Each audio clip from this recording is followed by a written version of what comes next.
Paz do Senhor a todos.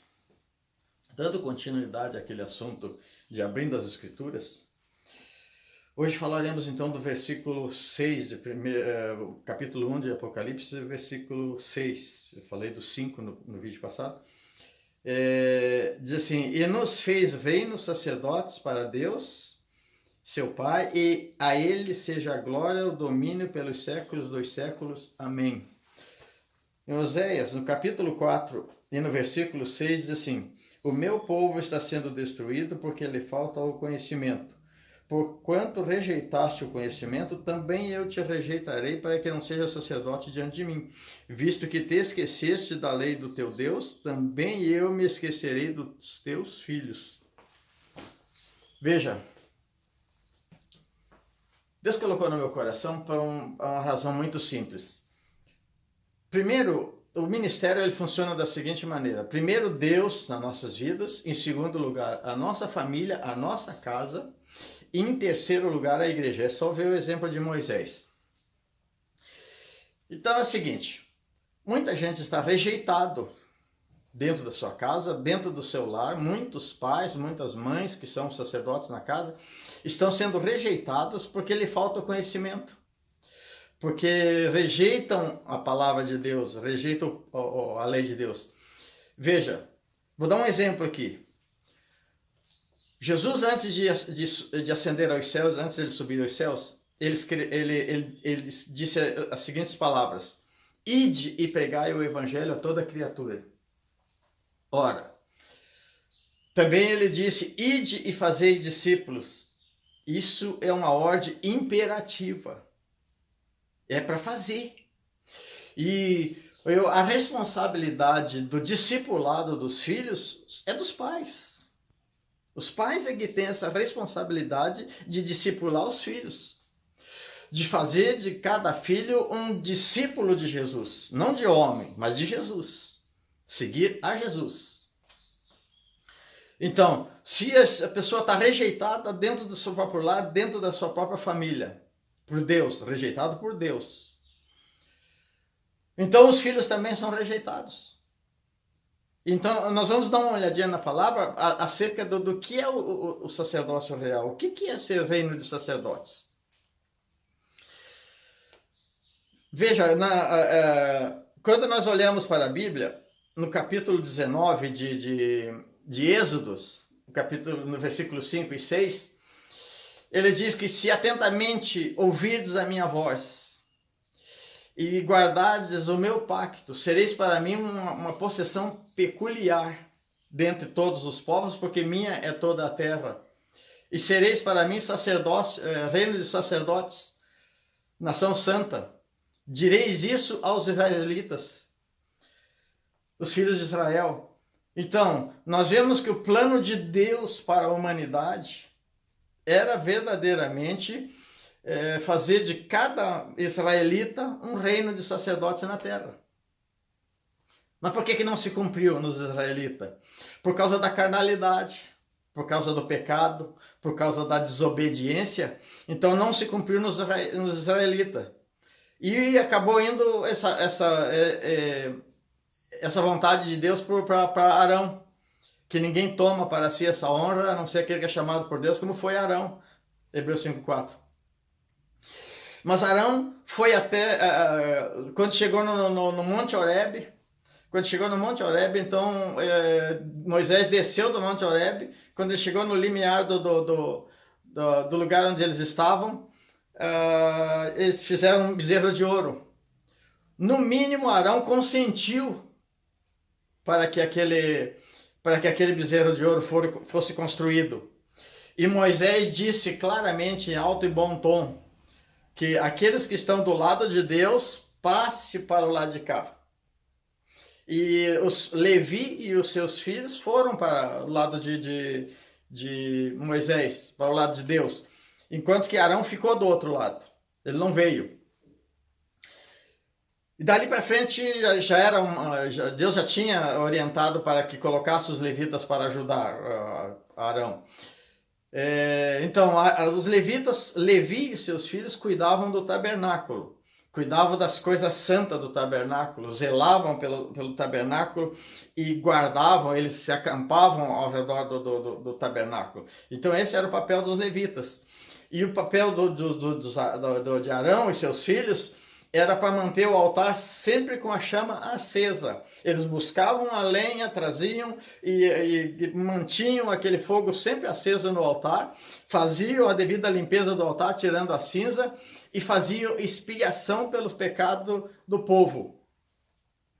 Veja, o maligno, ele tentou de diversas maneiras destruir com o sacerdócio. Não foi, aconteceu lá no Monte Horebe com o bezerro de ouro, e durante toda a caminhada deles no deserto, por causa da carnalidade, por causa da desobediência, o maligno tentando de todas as formas com que eles não fossem sacerdotes. E quando chegou lá na frente, nós vemos que em Números, Deus fala para Finéias, ele diz: olha, o que você fez foi do meu agrado. A expiação que você fez pelo pecado do povo está de acordo com a minha vontade. Então haverá você e toda a tua descendência, eu vou te dar como um pacto de sacerdócio perpétuo. Perpétuo.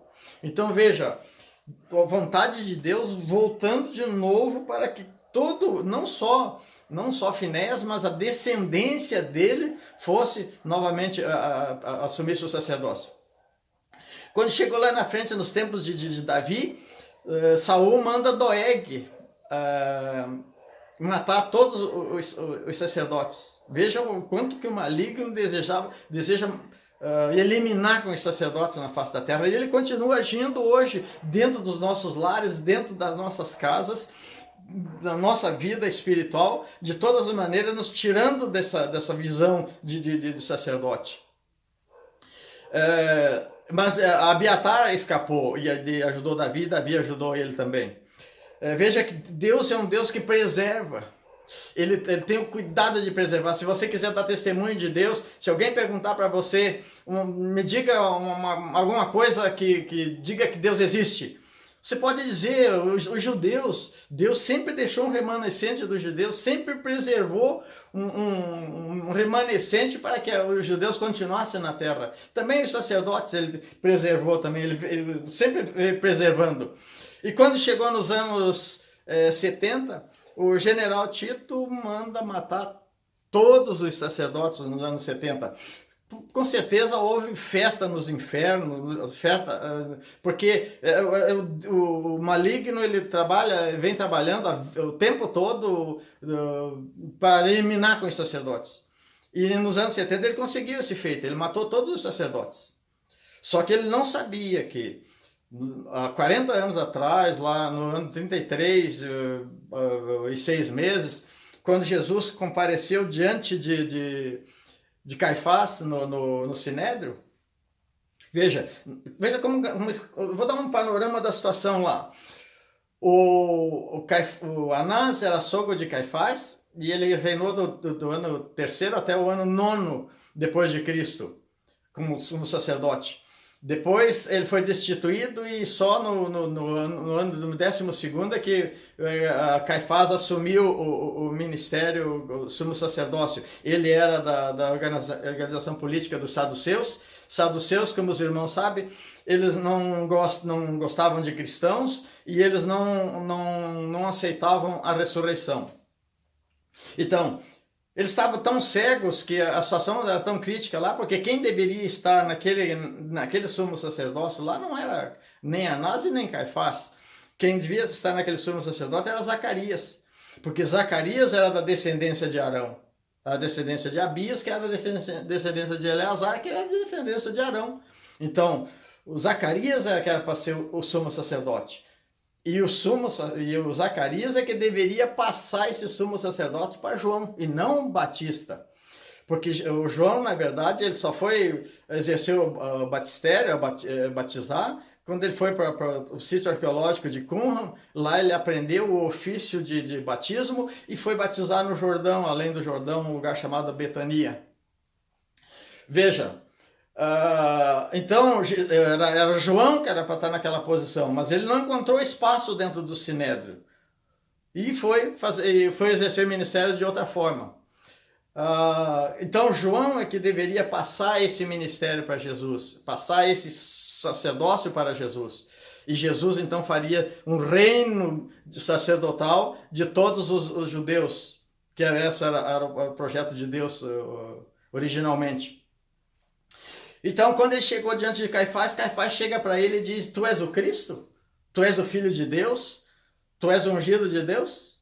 É a palavra-chave. Essa é a palavra-chave de um sumo sacerdote. Quando chegasse alguém da linhagem de Arão e dissesse que era da linhagem de Arão, ele perguntar se ele era da linhagem de Arão, e ele dissesse: eu sou da linhagem de Arão, então o cajado é teu, então você passa a assumir o sumo sacerdócio. Isso era a lei, era o que dizia a lei, era assim que funcionava.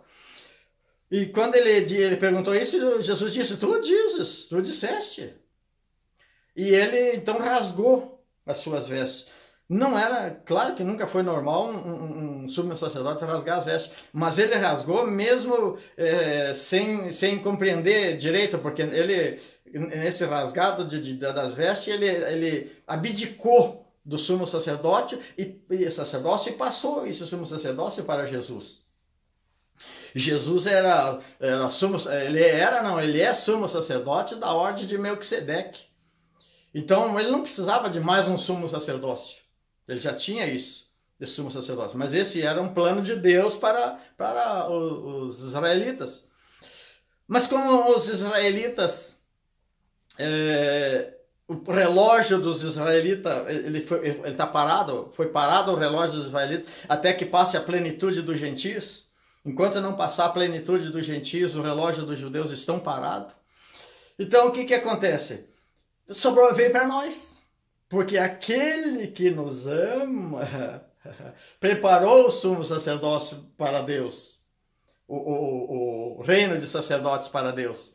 Então, aquele que nos ama veio para cumprir a vontade de Deus acerca do reino de sacerdócio real, e esse sacerdócio real então veio para nós. Agora, esse sacerdócio real tem sempre um condicional, tem sempre uma exigência, porque são cerca de 11 mil promessas na Bíblia e mais 3 mil estão implícitas na Bíblia. Você tem que pesquisar, você tem que garimpar. Essas 3 mil promessas estão nas entrelinhas da Bíblia. E todas elas têm condicionais. Uma só não tem condicional nenhum, é incondicional.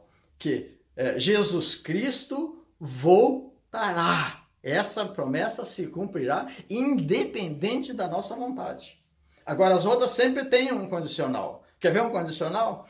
Se o meu povo que se chama pelo meu nome orar e se humilhar e buscar a minha face e se arrepender dos seus maus caminhos, então eu ouvirei dos céus, perdoarei os seus pecados e sararei a sua terra.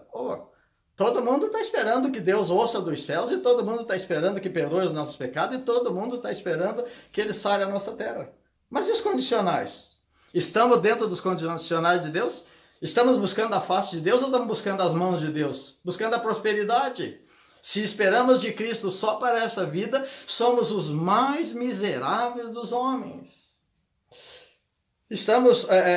Nos arrependemos dos nossos pecados. Arrepender-se dos nossos pecados significa deixar os pecados. Estamos orando, porque a oração ela diminui o distanciamento da comunhão com Deus. A oração. Então, são vários condicionais. E se somos verdadeiramente chamados pelo nome de Deus, como família de Deus, ou as pessoas, como é que as pessoas estão nos vendo? Então, existem condicionais, existem exigências para que Deus nos abençoe. Não é que nós fazendo, Deus vai fazer. Nós temos que fazer a nossa parte. Quando nós desistirmos da nossa vontade, a vontade de Deus prevalece sobre as nossas vidas. Então, há sempre uma exigência, há sempre um condicional. Eu vejo muita gente dizendo: resistir ao diabo e ele fugirá de vós. Ora, se você estiver, veja qual é o condicional disso.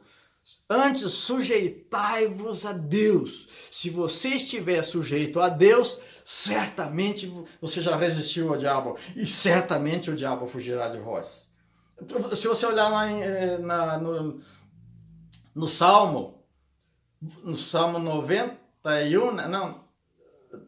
Se você olhar no Salmo lá, vai estar escrito lá que porquanto escolheste o Senhor como teu refúgio, o Altíssimo como a tua habitação, nenhum mal te sucederá e nem praga alguma chegará na tua tenda. Nós estamos esperando que nenhum mal nos chegue. Nós estamos esperando que mal nenhum chegue à nossa tenda. Mas nós aceitamos o Senhor como nosso refúgio e o Altíssimo como nossa habitação. Se você estiver no refúgio de Deus, se você estiver na habitação de Deus, praga nenhuma chegará à tua tenda, mal nenhum chegará à tua tenda. São condicionais. São condicionais, está cheio de condicional a Bíblia. A Bíblia está cheia de condicional. Então aqui também tem condição. Aqui também tem uma exigência. Veja, qual é a primeira condição aqui? A primeira condição é ser primogênito.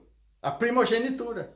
A primogenitura é que nos dá a condição de ser reino de sacerdote ou sacerdócio real. A primogenitura. Os irmãos sabem que a primogenitura vem do versículo 1:12 de João, que diz que, mas todos quanto receberam, os que creram no seu nome, foi-lhes dado o poder de serem feitos filhos de Deus. Agora, nós temos que honrar essa primogenitura. Quando nós honrarmos a nossa primogenitura, estaremos também honrando o sacerdócio real, o reino de sacerdotes. E porque essa primogenitura é que nos leva mais próximo de Deus, nos leva mais juntinho de Deus, nos dá acesso livre ao Pai. Então, valorize a tua primogenitura se tu quer ser reino de sacerdote. Então esse é um ponto principal. O ponto número 2, que são exigências, são condicionais. O número 2 é em Romanos capítulo 12, versículo 1 e 2 diz que roga-vos, pois, irmãos, pela compaixão de Deus, que apresenteis os vossos corpos em sacrifício santo, puro, santo e agradável a Deus, que é o vosso culto racional. E não vos conformeis com este mundo, mas transformados na renovação da vossa mente, para que experimenteis qual seja a boa, agradável e perfeita vontade de Deus. Veja, nesse segundo ponto, nós temos que apresentar o nosso corpo num sacrifício elevado. Nós temos que apresentar o nosso corpo agora num santuário, nós temos que apresentar o nosso corpo como um santuário para Deus. Está disposto a esse condicional? Está disposto a ser reino sacerdotal na terra? Está disposto a ser esse reino de sacerdote? Então, cumpra esses condicionais para não sermos rejeitados por Deus. E ele nos rejeitando, rejeitam os filhos, rejeitam os nossos familiares. Então seja verdadeiramente um sacerdote na tua casa. Vamos ao terceiro ponto? No terceiro ponto, ainda no segundo ponto, se nós olharmos no livro de Hebreus, no capítulo 15, 13, se eu não me engano é isso, é 13, 15. 13:15 diz que a ele devamos sempre sacrifício de louvor, frutos de lábios que confessam o seu nome. A nossa boca tem confessado frutos para o Senhor? Tem dado frutos para o Senhor, a nossa boca? A boca fala que o coração está cheio. Então, se nós queremos ser reino de sacerdote, nós queremos ser sacerdócio real, vamos vigiar aquilo que nós dizemos. E vamos verdadeiramente glorificar o nome do Senhor, que haja fruto dos nossos lábios para Deus. Aleluia! Bendito seja o nome do Senhor. Vamos ao terceiro ponto. A terceira exigência é comunhão com Deus. Ora, se nós somos pedras vivas e a nossa casa, edificada a nossa casa assim com essas pedras vivas, nós edificamos a nossa casa espiritual para sermos sacerdócio santo. Para nós podermos ter o sacerdócio santo. Porque nessas condições, então, nós fazemos sacrifícios espirituais aceitáveis para Deus em Cristo Jesus. Então tem que haver mudança na nossa vida, tem que haver mudança interior das nossas vidas, para nós compreendermos isso. Porque daí, quando nós falarmos, nós seremos Deus nos vê aqui na terra. A presença, a manifestação da presença de Deus se dá porque nós clamamos ao Senhor, porque nós intercedemos ao Senhor, porque nós temos comunhão perfeita com o Pai, e essa comunhão perfeita com o Pai é que vai nos fazer com que Deus, a sua presença, se manifeste no nosso meio.